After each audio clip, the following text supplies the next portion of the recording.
bienvenidos a otro programa de Latitud Ecuatorial.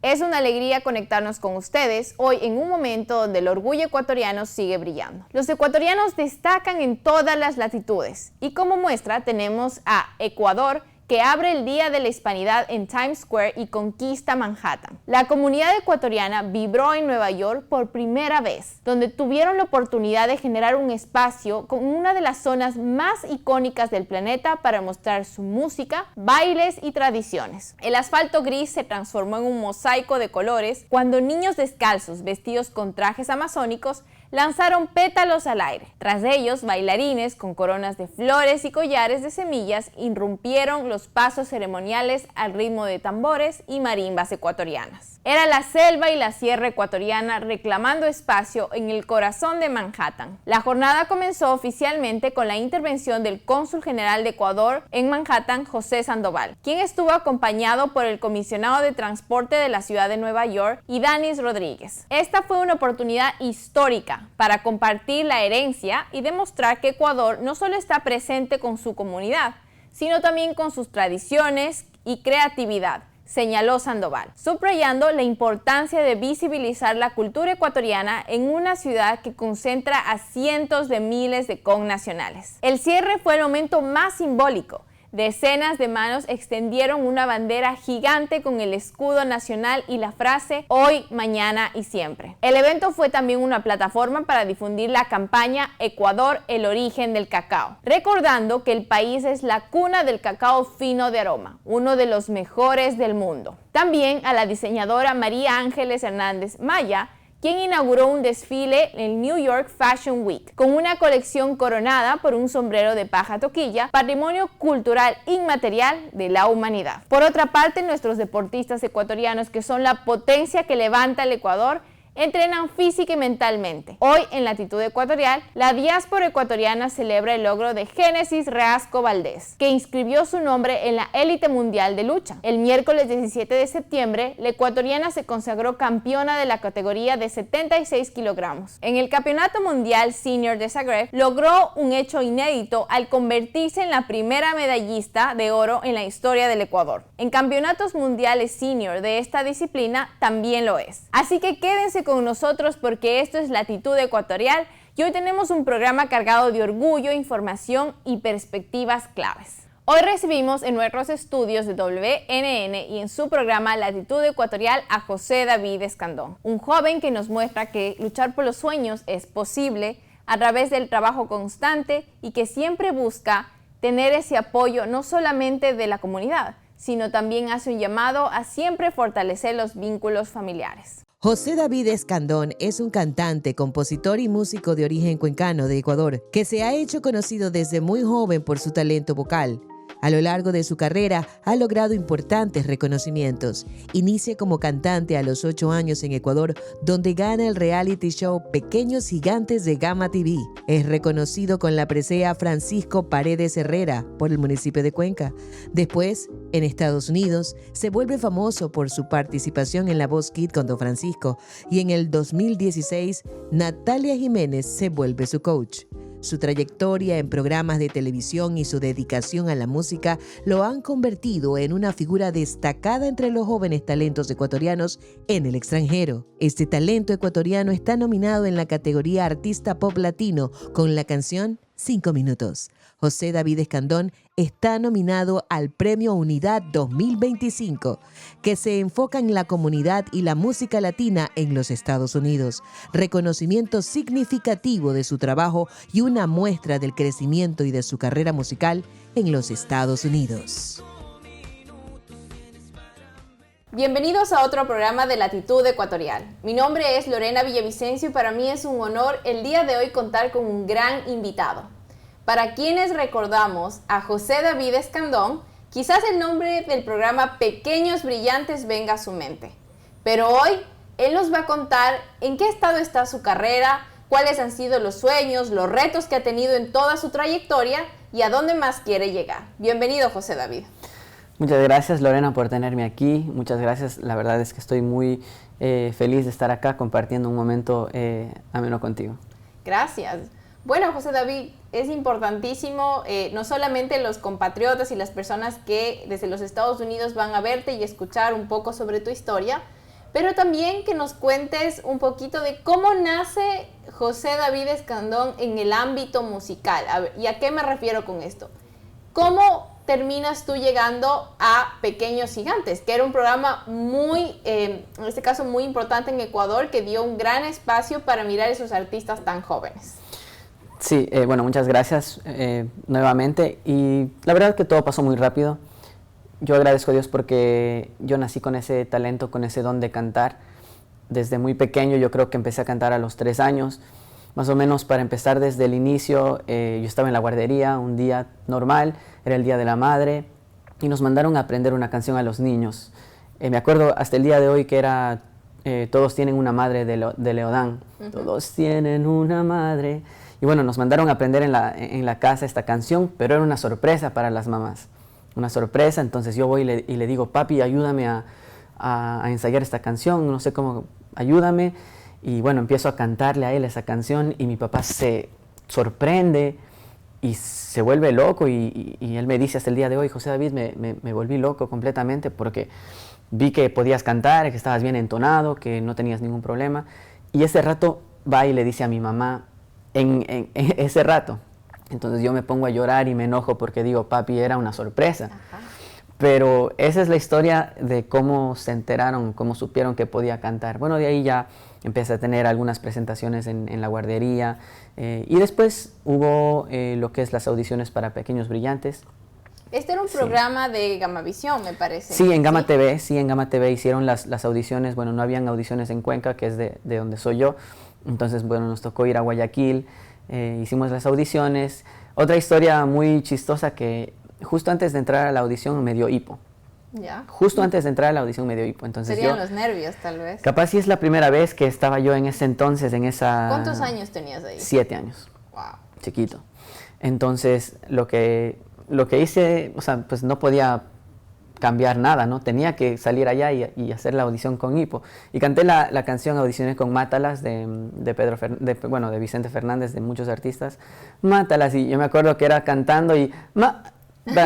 con hipo es otra historia chistosa de cómo se desarrolló, pero bueno, pues pudimos entrar al programa y después pasó lo que pasó, ¿no? Claro, y bueno, también el espacio en el que tú recibes ese apoyo de tu familia. Y, a ver, ¿tu papá es músico o de dónde viene esa afinidad por decir: a ver, quiero que me ayudes a enrolarme o a embarcarme en este proceso musical? Sí, bueno, siempre había música en la casa, de parte de mis dos papás, de mi mamá y de mi papá. Siempre ha habido talento, pero no han sabido hacerlo profesionalmente por cuestiones de trabajo, por cuestiones de la vida en sí, ¿no? Mi papá canta, es músico, toca la guitarra y canta súper bien, pero nunca llevó eso a ser su carrera. Él estudió, se casó y ahora se encuentra acá en Estados Unidos con nosotros. Entonces, capaz y si hubiese decidido ir por la música, hubiese sido un poco distinto a lo que es ahora, pero siempre ha habido música en la casa. Entonces yo ya nací con ese don. Yo tengo la sabiduría de haber nacido con ese don. Sí, bueno, también una bendición el hecho de poder no solamente tener un don, sino tu familia que te ha apoyado en este proceso. Entonces llegas a Pequeños Gigantes, audicionas, y ¿cómo te enteras? Porque entiendo yo que fue un proceso a nivel nacional y muchísimas personas trataron de entrar en este programa. Sí, como tú mismo dices, habían alrededor de 5,000 niños en el Ecuador que habían audicionado, porque las edades eran de 7 a 15 años. Entonces era un montón, y yo 7 años recién entrando, o sea, si yo hubiese tenido 6 años no hubiese podido participar, ¿entiendes? Entonces para mí fue una bendición haber entrado, me escogieron, pues fuimos allá. Me acuerdo los primeros viajes nos tocaban hacerlos en bus, no teníamos avión todavía, no nos daban el transporte aéreo. Entonces me acuerdo que los primeros viajes, los primeros programas fuimos en bus, fuimos en un bus. Y como todo niño, ¿no? O sea, un niño de 7 años, capaz en el bus 10 horas, viajando, y, o sea, no es lo común, ¿no? Entonces mi papá me cuenta las historias, que yo me dormía y me despertaba. Papi, ya llegamos, y no. pues eran 10 horas, ¿no? Entonces siempre me acuerdo de ese proceso, ¿no? Después ya nos empezaron a dar el avión, después nos empezaron a dar un poco más de comodidades mientras iba avanzando de ronda. Eso yo me acuerdo, obviamente no al 100%, pero me acuerdo perfectamente de lo que estaba pasando. Y en ese momento también el hecho de ir viendo que hay otras personas que, al igual que tú, buscaban un sueño. O sea, no me imagino que fue algo fácil. No, para nada fue fácil. Siempre habían dificultades. La primera, como te digo, es el ser yo niño. Un niño quiere vivir las cosas que un niño vive. En ese momento un niño está en clases, primeramente. O sea, yo tuve que perderme muchas semanas de clases por tener que ir a Quito a viajar, a cantar, a tener shows. El rato que yo ya regresé de Pequeños Brillantes, yo ya tenía que salir a hacer shows los fines de semana, pero era un niño de 8 años que a las 10 de la noche ya tiene sueño. O un niño que en vez de estar enfocado, concentrado, pensando en nervios, yo estoy pensando en jugar fútbol, estoy pensando en estar con mis amigos. Entonces son cosas que, procesos de un niño. La verdad es que yo les agradezco a mis papás porque siempre tuve una niñez perfecta. Yo nunca les reclamo nada porque yo viví lo que tenía que vivir. Qué bueno. Y en ese proceso de Pequeños Gigantes, claro, después de las rondas, ¿cómo es cuando ya llegas casi al final, no? ¿Cómo era ese espacio de camaradería? ¿También hiciste amigos? Y también a veces en algún momento esa pena de dejar a alguien que se iba descalificado en el proceso, pero del cual aprendiste. O sea, en un ambiente de niños, pero sí en un ambiente de adultos, entre cámaras, grabación. ¿Cómo era llegar a esos estudios? ¿Qué era sentirse estar en televisión? Claro, bueno, es un proceso diferente para un niño, algo profesional. Llegas y estás en un estudio con productores, con personas, muchas veces con famosos, con personas importantes del medio, ¿no? Entonces, ese momento, capaz si yo no me estaba dando cuenta de lo que estaba pasando. Pasamos a la final, como tú mismo dices, en la final teníamos que hacer 3 presentaciones y una de ellas era con un artista famoso de Ecuador, ¿no? Entonces a mí me tocó participar hacer el show con Juan Fernando Velasco, que es un gran amigo hasta el día de hoy. Entonces yo en ese momento no me imaginaba, pero ahora yo miro y digo, wow, o sea, estaba compartiendo con artistas famosos. Después en los shows ya empezaba a compartir con personas más importantes, pero yo solo iba viviendo, iba cantando, porque mi papá era: José David, ¿quieres ir a cantar acá? Yo, sí papi, tal vez un viaje un poco largo. No, no me quiero ir allá tan lejos, porque a veces íbamos al oriente, a la costa, y era gastar tiempo, era gastar tiempo con familia, con amigos, como te digo. Tiempo en la escuela que tal vez estás con tus compañeros de toda la vida y te toca tal vez dejar ese tiempo por tener un show, por cumplir con tu trabajo. Claro, y también a veces en ese espacio en el que uno tiene sus amigos, regresas tú de todo este año de grabación, de éxitos, y que, claro, todo el Ecuador te conoce, pero quizás las historias de tus amigos, de tu familia, se quedaron como que estancadas y congeladas en ese año. ¿Recuerdas algún hecho puntual que tú hayas dicho, esto sí me marcó cuando sentí el regreso de Pequeños Gigantes? Bueno, sí, siempre me voy a acordar en la final, estando en los programas más importantes. Me acuerdo que en la final es cuando nace mi hermano menor, Pedro, y Pedrito nace con una discapacidad. Entonces yo me perdí mucho tiempo de ese proceso, tal vez difícil para mi mamá, para mi papá, porque mi papá viajaba conmigo y venía conmigo a los shows, y mi mamá se encargaba de estar con mi hermano. Entonces justo fue esa época donde mi hermano nació y yo estaba saliendo campeón de Pequeños Brillantes. Y yo siempre digo, en esta ecuación mi hermano del medio, Cristian, sufrió más, porque mi papá estaba conmigo y mi mamá estaba con mi hermanito menor que tenía la discapacidad. Entonces, capaz si, lo que me preguntas, capaz si me arrepiento de no haber compartido tiempo con mi hermano en ese momento, con mis hermanos. Bueno, esos son parte del proceso, y también creo que eso fortalece muchísimo no solamente al artista, pero al ser humano.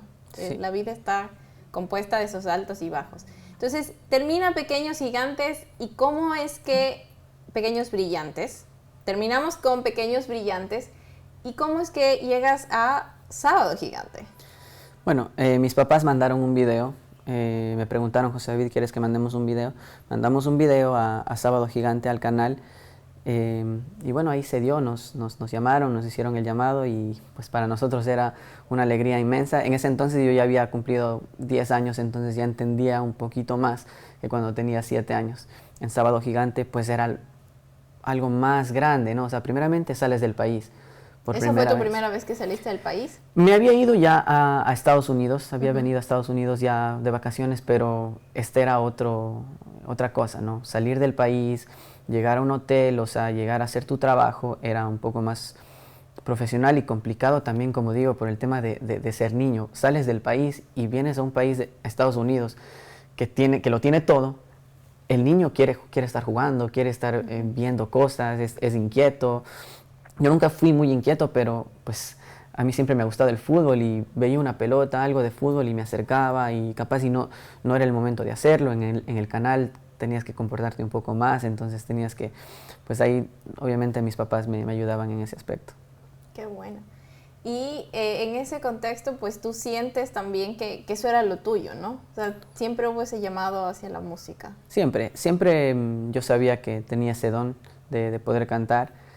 Y después lo aproveché, ¿no? En ese momento lo aproveché con la ayuda de mis padres. No era tan consciente, como digo, era un niño, pero una vez fui creciendo, fui aprendiendo, fui entendiendo, estaba compartiendo con personas un poco más grandes, mis artistas favoritos de toda la vida, a veces me encontraba con ellos ahí en el canal, o sea, Luis Fonsi siempre fue un cantante como que tu referente, que me marcó yo siempre. Quiero ser como él. Yo quería ser como él, como Luis Fonsi, siempre fue mi cantante favorito. Entonces yo cantaba las canciones de Luis Fonsi en Sábado Gigante, entonces pues me mandó un saludo y llegó, entonces eso a mí me motivaba demasiado. Nos hospedábamos en el hotel donde llegaban todos los famosos, todas las estrellas, entonces tengo un montón de fotos con artistas, con famosos que capaz en ese entonces yo como niño no me imaginaba. Pero ahora uno se da cuenta, ve y dice, wow, o sea, mira lo que estabas viviendo de tan pequeño. Qué bueno. Bueno, y en Sábado Gigante, igual entiendo que eran por rondas. ¿Cómo era el formato del programa ahí? Sí, era más o menos el mismo formato que Pequeños Brillantes. Eran 3 rondas y después era semifinal y final. Entonces, bueno, logramos llegar a la semifinal y me acuerdo que en esa instancia canté Mientes de Camila. Después en la final canté Imagíname sin ti de Luis Fonsi y pues pudimos ganar, gracias a Dios, con el apoyo, con otro esfuerzo grande, porque ahora ya no era irte de Cuenca a Quito 30 minutos, sino era un viaje largo que duraba 2 semanas y en todo este tramo me perdía cosas en la escuela. Justo estaba ya cursando el último año de séptimo en la escuela, entonces llegaba ya la parte donde tenías que enfocarte dónde vas a ir al colegio, capaz y un poco más la mente en casa, en tu día a día, y pues yo tenía que estar viajando, cantando y trabajando.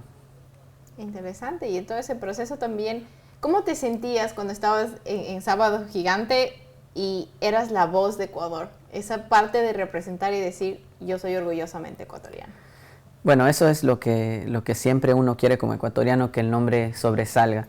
Yo creo que Ecuador tiene muchísimo talento, a veces no sabemos cómo potenciarlo o no sabemos cómo mostrarlo, necesitamos a veces un poco de ayuda, una mano, pero yo estaba orgulloso de que mi país se dé a conocer. O sea, me acuerdo que en Sábado Gigante también, no sé cómo, hicieron que el presidente en ese entonces, Rafael Correa, me mande un saludo, el alcalde de Cuenca me mande un saludo. Entonces son cosas que al final eso estuvo en televisión en Estados Unidos. Entonces la gente pudo conocer el nombre de Ecuador mediante un cantante, por parte de mí en ese entonces, ¿no? Pero hay muchos casos, ¿no? Qué bueno. Bueno, José David, entonces después de eso, Sábado Gigante te marca y creo yo define para ti el ver un mundo más allá de Ecuador, ¿no? El pensar en ese espacio en el que podemos seguir creciendo, pero una cosa es Estados Unidos de paseo o en este caso, por cantar, pero otra cosa es vivirlo. ¿Cómo se da ese proceso en el que, bueno, tu familia y obviamente contigo deciden venir a los Estados Unidos? Sí, como tú mismo dices, la parte más complicada capaz sí se venía. Me acuerdo que terminamos de hacer Sábado Gigante. En ese entonces fue donde yo me dediqué más a trabajar. y estaba viajando por todo el Ecuador. Ya era difícil salir un poco a hacer las cosas de niño de una persona normal, porque ya no era una persona normal, sino yo ya dejé de ser una persona normal para ser una persona pública. Entonces capaz y comer con la familia, y salir a comer ya no podíamos porque se acercaban mucho, querían muchas fotos, muchos autógrafos, entonces era un poco más complicado en ese aspecto, pero después le salió la oportunidad a mi papá de conseguir una misión por parte de su trabajo, del Ministerio de Relaciones Exteriores, y pudimos venir para acá, para Estados Unidos, y continuar con nuestra vida de una forma diferente, ¿no? No como vacaciones, sino ya a sentarnos acá y a estar viviendo acá. Quizás tú sentiste que el momento en el que te tocó acompañar a tu papá por su carrera fue una forma de retribuir lo que él te había acompañado durante tanto tiempo, porque a la larga tú ya tenías una trayectoria en Ecuador, todo el mundo te conocía, venir a un país totalmente nuevo, con un idioma que no lo manejas y donde no tienes amigos, donde es más complicado. ¿No sentiste algún momento esa necesidad de decir, bueno, ahora es el momento de mi papá, quizás? Sí, tienes mucha razón. La verdad que en ese entonces, capaz y como tenía 12 años, no lo pensaba mucho, pero ahora yo digo, pues tenía que devolverle de alguna manera el esfuerzo que han hecho mis papás, invirtiendo dinero, tiempo. El tiempo en familia es súper importante. La carrera de un artista a veces se ve empañada por momentos que no pueden disfrutar con su familia, con sus seres queridos, pero sí, de alguna manera siento que eso le ayudó a mi papá para que todo este proceso sea más fácil. Y cuando vienes acá, ¿qué retos tuviste en este proceso de emigrar acá? Bueno, principalmente... O sea, antes de dedicarte a la música, porque la música siempre ha estado en tu vida, pero en esencial, una persona que migra a un país totalmente diferente comienza desde cero. ¿Cómo fue eso para José David? Claro, bueno, para José David y para cualquiera, principalmente el idioma, ¿no? El no saber inglés, el venir y sentirte un poco de lado, ¿no? Porque no te puedes meter en conversaciones que no puedes todavía. El primer día de clases, por ejemplo, un día muy duro. O sea, siempre es duro el primer día de clases, donde no entiendes nada y estás sentado y tú solo estás pensando en, quiero ir a mi casa. Pero poco a poco y mediante el fútbol, que también me ha ayudado, tengo que decirlo, metiéndome a los equipos de fútbol, donde capaz ya hay personas que hablan español también, y con las personas correctas, pues me fui adaptando, y un niño aprende más rápido el inglés. Entonces yo lo aprendí en un año, pero nunca es fácil. Emigrar es un tema muy, muy serio, que a veces la gente piensa que todo es color de rosas en Estados Unidos o en otro país. Así es. Y bueno, en ese proceso también, ¿qué rol cumplió tu familia? Tu mamá, tus hermanos, ¿cómo ellos llevaron este proceso migratorio? Bueno, yo creo que todos lo llevamos de la mejor manera. Siempre hemos trabajado en equipo, en familia. Desde chiquitos siempre nos han enseñado a respetar, a saber qué estamos haciendo como personas, ¿no? Tener un propósito. Entonces yo pienso que lo sobrellevamos de la mejor manera, sabiendo que nosotros éramos niños, sabiendo que ellos también son nuevos al país. O sea, habíamos venido de vacaciones, pero es completamente distinto venir a vivir y tener que empezar una vida de cero.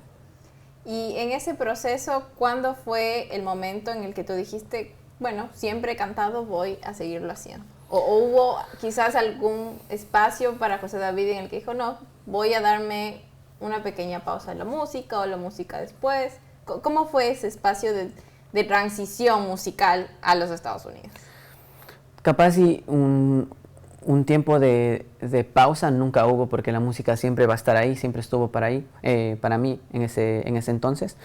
Pero lo que sí es que justo cuando vine empecé a cambiar la voz. Yo vine a los 12 años, entonces a los 13 años empecé a cambiar la voz y me dediqué un poco más a jugar fútbol.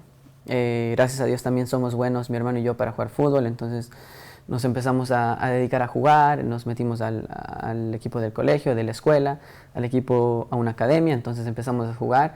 Y en ese entonces yo creo que me alejé un poco más de la música, entre comillas, porque escribía mucho, escribía bastante, y me metía al estudio y me metía noches sin dormir escribiendo, pero ya no en el foco tanto de la televisión y de los shows, ¿no? Digamos así. Pero ese tiempo también lo utilicé muy inteligentemente para estudiar, para jugar fútbol, para disfrutar tiempo en familia. Qué bueno. Y en ese proceso también, quizás el escribir es uno de esos espacios que te permitió llevar tu proceso migratorio, porque no siempre es fácil comenzar, ¿no?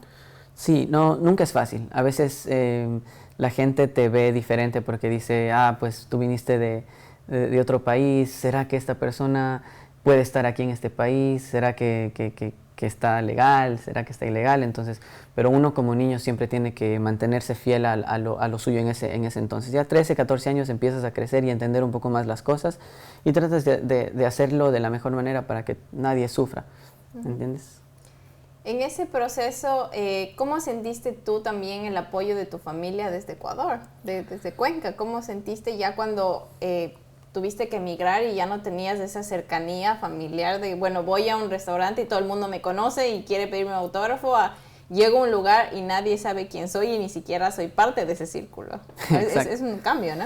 Es un cambio bien grande porque vienes de ser una persona conocida, donde todo el mundo te conoce, y llegas acá y no te conoce nadie, pues hay que buscar la manera de hacerse conocer de nuevo. Entonces, en ese proceso utilicé mucho mi tiempo en escribir, como te decía, en dedicarme a jugar fútbol. En el tiempo que vine jugué en el colegio, me fue súper bien en el colegio jugando fútbol.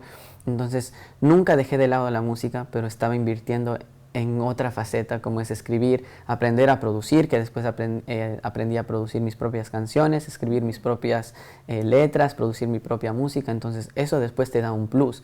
Entonces capaz si alguien dice, no, estaba perdido de la música, digo, no, estaba escribiendo y estaba preparándome para lo que estoy haciendo ahora, que es de nuevo lanzarme con mis propias canciones, con mi sonido, con mi estilo de José David. Y en ese proceso entonces de construcción, ¿no? Ya llegas acá, pasa un tiempo, te vas un poco adaptando, y cuando después de escribir tanto, ¿qué fue lo que te llevó a decidir, decir, bueno, ahora vamos a generar un nuevo espacio para la música? Sí, lo decidí el momento que nos notificaron el retorno a Ecuador, porque nos notificaron el retorno a Ecuador, nos tocaba regresar, y era de nuevo las preguntas de, ¿cómo hacemos? ¿Qué va a pasar aquí de nuevo? Porque el trabajo de mi papá consta en eso, que le mandan a hacer misiones y tiene que quedarse un tiempo en el país. Entonces nosotros estuvimos 5 años aquí en Estados Unidos. Entonces nos tocaba regresar, entonces yo dije, wow, este es el momento de coger mis letras, de coger el tiempo que invertí para de nuevo empezar a sacar música. Y empecé a sacar mis propias canciones. Entonces cuando yo regresé a Ecuador, lo primero que hice es sacar canciones. Me acuerdo que saqué Un Pasillo a Cuenca en el 2019, después saqué una canción al Ecuador en el 2020, y todo esto en Ecuador nuevamente, y me sentía de nuevo en casa, ¿no? Pero igual, o sea, el proceso de ir y venir era complicado, volver a adaptarse, o sea, era coger y decir, vamos a otro país de nuevo.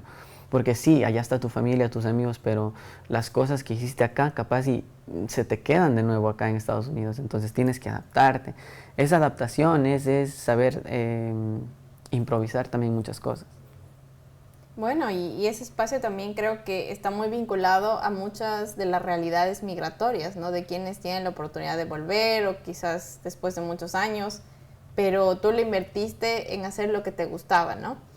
Y posterior a esto, entonces, ya vas a Ecuador, vuelves a retomar el tema de la música y regresas nuevamente acá. Exacto. Fue de nuevo un reto venir, buscarme una beca. Esta vez vine solo, con una beca por el fútbol, y me dediqué a estudiar. Ese tiempo también lo invertí en jugar, en escribir, y bueno, obviamente después me alcanzó mi familia, que era lo que yo más quería, pero ellos no estuvieron ahí físicamente para ayudarme en esta segunda vez que tenía que regresar acá. Entonces vives una segunda ola migratoria y tenías quizás familiares aquí, amigos que te apoyaron en ese proceso. Sí, siempre tuve amigos y familia, pero tú sabes lo difícil que es acá cuando alguien llega. Uno no puede estar apoyándote 100% y dándote todo su tiempo. ¿Por qué? Porque la gente acá trabaja, tiene su tiempo, y capaz si no te pueden recibir en su casa tal vez más de una semana, después tienes que buscarte, o sea, es difícil. Entonces yo, gracias a Dios, tuve las personas que me ayudaron a sentirme en mi casa. Qué bueno. Y en ese proceso, que luego ya tienes a tu familia y te sientes como que ya más en ese hogar, ¿no? ¿Qué es lo que determina para ahora el estar donde has llegado ahora? Yo creo que la perseverancia que mi familia me ha enseñado, me hizo pensar y me dijo, no, José David, tienes que hacer algo, tienes que ponerte a escribir tus propias canciones, tu propia música, a lanzarte un poco más, a ver un poco más allá. Y mi familia siempre ha sido, mi mamá en especial es muy, tiene unas visiones terribles, que tú dices, wow, o sea, eso no se va a cumplir. Pero ella siempre encuentra la manera de que se cumplan. Entonces, eso me ha ayudado bastante a esta vez estar un poco más volando, humildemente, como se dice, volando y encontrándome el camino junto a mi familia, junto a las personas que me están apoyando siempre. Escuché por ahí que en este nuevo proceso de José David de lanzar su música, sus letras, viene un espacio para José David en el que hablamos de un posible Latin Award. Sí, justamente estamos nominados para Premios Unidad 2025. Es una gala que pasa en Nueva York en octubre. Próximamente se viene, entonces la canción que lanzamos hace 2 meses, que se llama 5 minutos, nos ha ayudado a estar ahora nominados para Artista Pop Latino en la categoría de banda o Artista Pop Latino para Premios Unidad. Y eso siempre se agradece, siempre motiva a uno a seguir caminando para adelante. ¿Y esta canción 5 minutos tú la escribiste? Sí, 5 minutos la escribí hace unos 2 años. La escribí en una noche en mi estudio, en mi casa, en la noche, y hoy en día está fuera para que toda la gente pueda escuchar. Y vamos a invitar también a nuestra audiencia, a todos los compatriotas, los ecuatorianos y también quienes no son ecuatorianos y nos ven, a que puedan escuchar esta canción. 5 minutos es la historia de ¿quién? 5 minutos es una canción muy íntima. Es la guerra entre la cabeza y el corazón. Muchas veces la cabeza te dice, el corazón te dice, no, tienes que regresar capaz a un lugar donde no te ha ido muy bien. Pero la mente es un poco más realista y te dice, José David, sabes que allá no debes regresar porque no te hace bien. Y esto pasa en la vida diaria, ¿no? En el tema de relaciones, usualmente lo relacionamos en el amor. No, para mí no es una canción de desamor y no es una canción de amor, sino es una canción de duda, porque 5 minutos es lo que a veces el tiempo te queda muy poco para tener que decidir algo. En ese momento donde tú, capaz si no tienes mucho tiempo, te toca decidir si regresas o si no, y el corazón siempre te dice, ¿sabes qué? Anda donde tú quieras. El corazón siempre te va a decir lo que tú quieres, pero a veces hay que tener un poco de cabeza fría para saber que capaz si no tienes que volver a donde te hicieron daño, por ejemplo. ¿Eso tal vez es alguna vivencia personal de José David? Capaz y siempre me ha pasado en la música, en especial cuando no todo es apertura, sino a veces te rechazan un poco. Entonces, eso me ha pasado en la música y también en el amor, cuando obviamente no te dicen, bueno, te engañan un poco y tú eres ciego y quieres de nuevo volver tal vez a una relación tóxica y capaz y no es lo correcto, pero acá el corazón siempre te está diciendo que regreses, porque al final te sientes bien ahí, tú piensas que estás perfectamente, pero la realidad es otra y capaz un amigo, un familiar me dice, José David, ahí no, y obviamente ahí mismo. Entonces son vivencias que pasan que yo siento que mucha gente se siente identificada. Y para estos premios Unidad que se van a dar ahora en el mes de octubre en Nueva York, ¿cómo es el proceso? ¿Tienen que haber votaciones? ¿Bajo qué parámetros más o menos se miden? Sí, las votaciones ya están ahora abiertas. Lo único que tienen que hacer es entrar a premiosunidadus.com. Bueno, ahí le das a nominados, la parte de nominados, y ahí ya puedes votar tranquilamente las veces que quieras. Es ilimitada la votación. Tienes que seguir a Premios Unidad en Instagram, ese es un requisito para que el voto sea válido, pero eso es todo y la verdad es que esperamos que la gente pueda votar por nosotros para seguirles dando música y alegría. Bueno, José David, ya un poco para ir concluyendo toda esta historia impresionante de lucha, de retos, ¿qué mensaje le quisieras dar a tus papás y a tus hermanos en este momento? Bueno, primeramente que los amo mucho, que todos los días no supiera qué hacer sin ellos. Les mando un abrazo enorme, gracias por apoyarme siempre, por dejarme ser el niño en su día que fui, el hombre que hoy soy gracias a ustedes. Les quiero mucho y bueno, que la gente también tenga un poco de... Me trabé. That's fine. Y que la gente también tenga ese poder familiar en la casa, porque cuando tienes un familiar al lado tuyo, todo siempre es más fácil. Yo agradezco a mi familia por darme esa apertura, esa facilidad de hoy ser quien soy yo, José David. Y bueno, ya finalizando este maravilloso programa y este espacio de mucha tenacidad, dedicación, también te pediría por favor, José David, que te dirijas a la audiencia, que les des un mensaje sobre todo a los jóvenes, a los migrantes y a quienes también no han migrado pero desde Ecuador van a ver este programa y pues que les digas lo que tú sientas en este momento. A todos esos jóvenes, a toda la audiencia en general, nunca dejen de luchar por sus sueños, porque los sueños sí se cumplen. Cuando te caes, levántate, todo está en ser el primero, en que se levanta de un golpe fuerte. Es cuestión de la vida y tú debes seguir luchando por tus sueños. Me ha pasado a mí, le ha pasado a mucha gente y solo les puedo decir eso a todos los que nos están escuchando. Gracias, José David.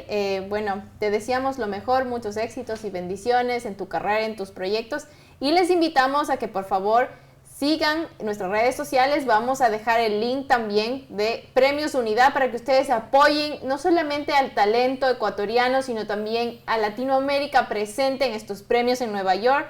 Y aquí a José David, quien ha sido un orgullo para nosotros y también un ejemplo de constancia. Gracias por esta entrevista maravillosa donde hemos compartido los principios, valores, trabajo y el legado en el fortalecimiento de la comunidad. Latitud News. Las noticias más importantes de Ecuador en esta semana en los temas de seguridad, economía y política.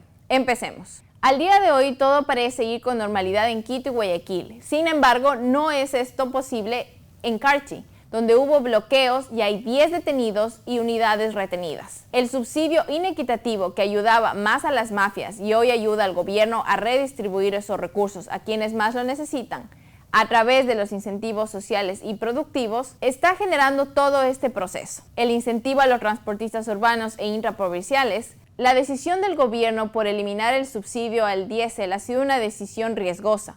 Según analistas políticos ecuatorianos, parte de una estrategia y autoconfianza distinta de lo que se ha visto en los gobiernos anteriores.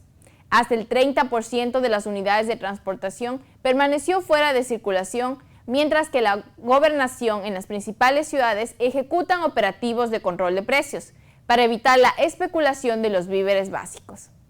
En las últimas noticias, el Ejecutivo declaró a través del decreto 134 el estado de excepción en las provincias de Carchi, Imbabura, Azuay, Cotopaxi, Bolívar y Santo Domingo.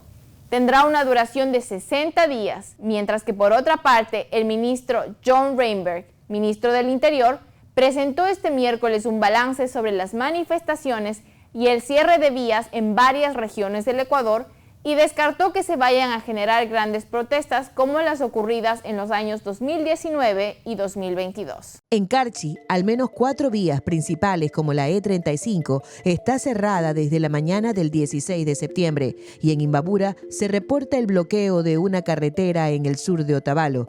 Estas son las vías cerradas en Ecuador el 16 de septiembre, en protesta por el fin del subsidio al diésel, tras una jornada de protestas en varias provincias de Ecuador en respuesta a la eliminación del subsidio al diésel. El Sistema Integrado de Seguridad ECU 911 reportó vías cerradas. La protesta de los transportistas se mantuvo en la provincia de Carchi, donde desde la mañana del día martes se registran bloqueos de vías con llantas y hasta muros de hormigón. Aunque varios gremios han anunciado protestas y movilizaciones, el gobierno de Daniel Noboa dejó claro que la decisión de eliminar el subsidio al diésel está tomada y que no habrá espacio para negociaciones. Mientras tanto, el Ministerio de Infraestructura y Transporte promueve la compensación para evitar manifestaciones. Hasta la noche del lunes 15, un total de 1.600 transportistas ya recibieron el pago del gobierno este lunes pasado. John Reinberg presentó el miércoles un balance sobre las manifestaciones y el cierre de vías en varias regiones tras el anuncio de la medida. En el caso de los transportistas a quienes el gobierno ha ofrecido incentivos y compensaciones para disminuir el impacto de esa decisión, el ministro Reinberg señaló que lo que pedían con la protesta era seguridad en las carreteras, asediadas por bandas del crimen organizado que asaltan a los autobuses de pasajeros o a vehículos de carga pesada para llevarse la mercadería o secuestrar a sus conductores. En ningún momento tocaron el tema del subsidio. La decisión tomó a muchos por sorpresa. Si bien Noboa había retirado el año pasado las subvenciones a la gasolina extra y Ecopaís, dos combustibles de 85 octanos que en ese momento eran los más consumidos, esta vez el anuncio llegó sin aviso, durante la noche y a través de una intermediaria, Carolina Jaramillo, portavoz de la presidencia. No se convocaron a sectores afectados, no hubo mesa de negociaciones. La decisión está tomada, dijo Jaramillo. El viernes, Noboa hizo lo que los dos gobiernos anteriores intentaron hacer y fallaron: acabar con las subvenciones al diésel en el país que cuestan al gobierno $1.100 millones por año. Los expresidentes Lenín Moreno del 2017 al 2021 y Guillermo Lasso del 2021 al 2023 enfrentaron violentas protestas lideradas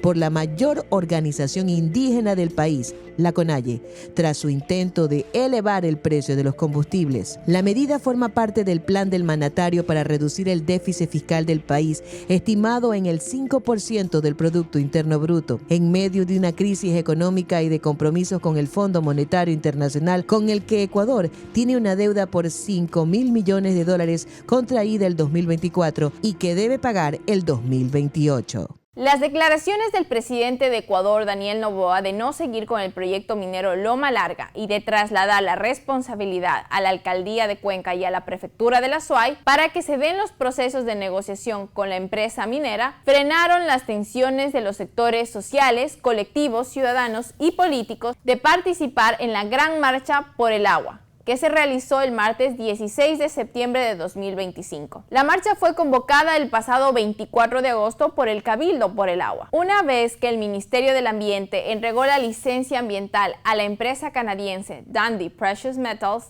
para la fase de explotación del proyecto minero, la empresa canadiense prevé la construcción de una mina subterránea de gran escala con una vida útil de 12 años y estima que sus reservas sean de alrededor de 926.000 onzas de oro. Pero también habría plata y cobre. El proyecto está fuera de Quinzacocha, ya que de 2012 es un área de recreación nacional y forma parte del Sistema Nacional de Áreas Protegidas del Ecuador. La Gran Marcha por el Agua en Cuenca reunió a casi 100.000 personas el pasado martes 16 de septiembre, quienes también protestaron en contra del proyecto minero Loma Larga. Un día después de la multitudinaria convocatoria, la ministra de Gobierno del Ecuador, Zaida Rovira, tildó la manifestación como un acto totalmente político. De acuerdo con un informe presentado por la empresa de agua potable de Cuenca, Etapa, la fase de explotación minera del proyecto Loma Larga no es viable debido a que los ríos Irquis, Portete,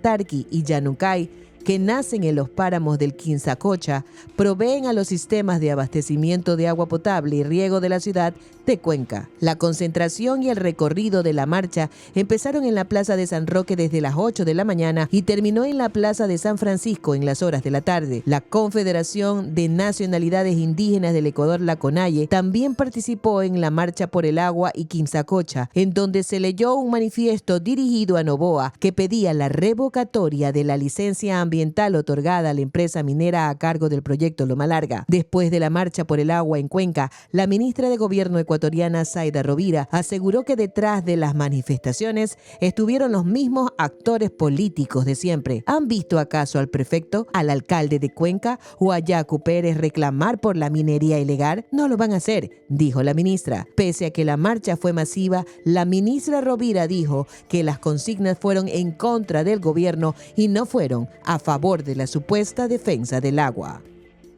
El presidente de Colombia, Gustavo Petro, informó que su gobierno le otorgó la ciudadanía colombiana al ex vicepresidente ecuatoriano Jorge Glass. Jorge Glass, ex vicepresidente de Ecuador condenado por corrupción, obtuvo la ciudadanía colombiana. según informó el presidente colombiano Gustavo Petro al divulgar una acta de juramento este 16 de septiembre del 2025. ¿Jura usted que es de su libre voluntad ser colombiano y como tal promete cumplir, acatar y defender la Constitución política y las leyes de la República de Colombia?, preguntó la cónsul general de Colombia en Quito, Paula Andrade Perdomo, a Glass.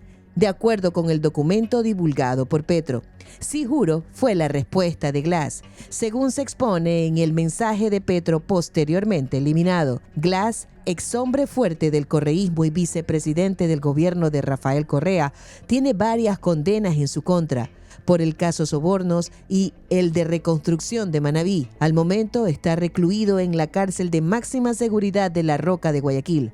La Cancillería de Ecuador señaló, tras el anuncio de Petro, que Glass sigue siendo ecuatoriano y que la parte ecuatoriana no ha recibido documentos relacionados a la nacionalidad del ex vicepresidente. En el documento se indica que el ex vicepresidente ecuatoriano no renuncia a su nacionalidad de origen. La CONAIE convocó a un nuevo paro nacional y aseguró que será inmediato e indefinido, luego de poco más de 3 horas de una asamblea extraordinaria realizada en Riobamba el 18 de septiembre del 2025.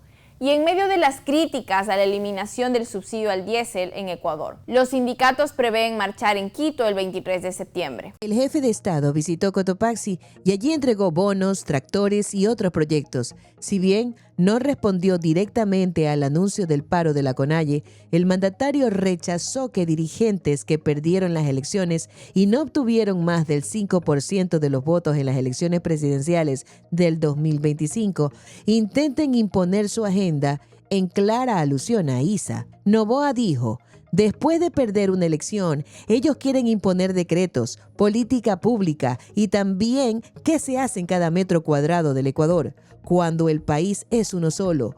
No van a destruir todo lo que nosotros hemos construido. Serán denunciados por terrorismo y serán 30 años presos a la cárcel, dijo Noboa desde Riobamba en una visita que coincidió con la asamblea de la CONAIE, donde la organización indígena convocó al paro nacional. Previo a la asamblea de la CONAIE en Riobamba, la Unión de Organizaciones Campesinas e Indígenas de Cotacachi, en el norte del Ecuador, convocó a una movilización indefinida. Aunque la convocatoria al paro nacional tiene como motivo principal el retiro del subsidio al diésel, también hay otras exigencias al gobierno aprobadas en la asamblea de Riobamba. Algunas de ellas son: exigir la reducción del IVA del 15% al 12%, rechazar la consulta popular y el intento de una asamblea constituyente. La asamblea del movimiento indígena también declaró un estado de excepción comunitario en los pueblos y nacionalidades del país y prohíbe el ingreso de la fuerza pública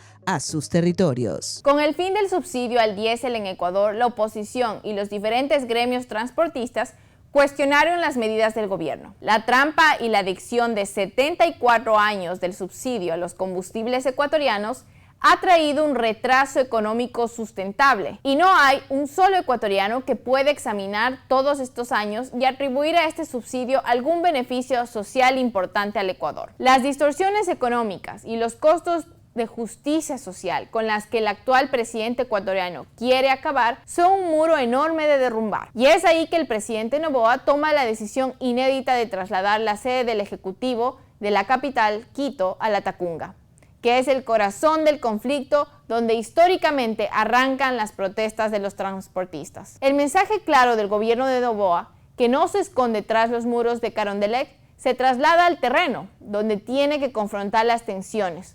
Nos referimos a los espacios que disputa con la CONAIE, ya que la CONAIE advirtió movilizaciones y Noboa demuestra que gobernar es asumir sus decisiones con presencia y autoridad. Lo hizo al declarar que no van a destruir todo lo que se ha construido y que serán denunciados por terrorismo y se irán 30 años presos a la cárcel, dijo el presidente Noboa desde Riobamba, en una visita que coincidió con la asamblea de la CONAIE, donde la organización indígena convoca al paro nacional. Hay una clara tensión de dividir al gremio indígena, que se apresuró a compartir por sus redes sociales sus logros en el 2019 y en el 2022, donde los respectivos gobiernos dieron marcha atrás a la retirada del subsidio. Entre las tensiones actuales que existen entre el gobierno y los distintos sectores que están en contra de la subida del precio del diésel, nos queda una clara duda, pero también una gran interrogante. ¿Qué seguirá pasando con las personas que aún están esperando los beneficios en un sistema de salud que tiene muchas deficiencias? Los ecuatorianos todavía esperan respuestas para esas necesidades de seguridad y trabajo que no se hacen esperar en la agenda política. Para mí ha sido un honor y un gusto compartir con ustedes este programa aquí en Latitud Ecuatorial. No se olviden de seguirnos en nuestras plataformas de redes sociales y les invito también que compartan este video. Se despidió de ustedes Lorena Villavicencio.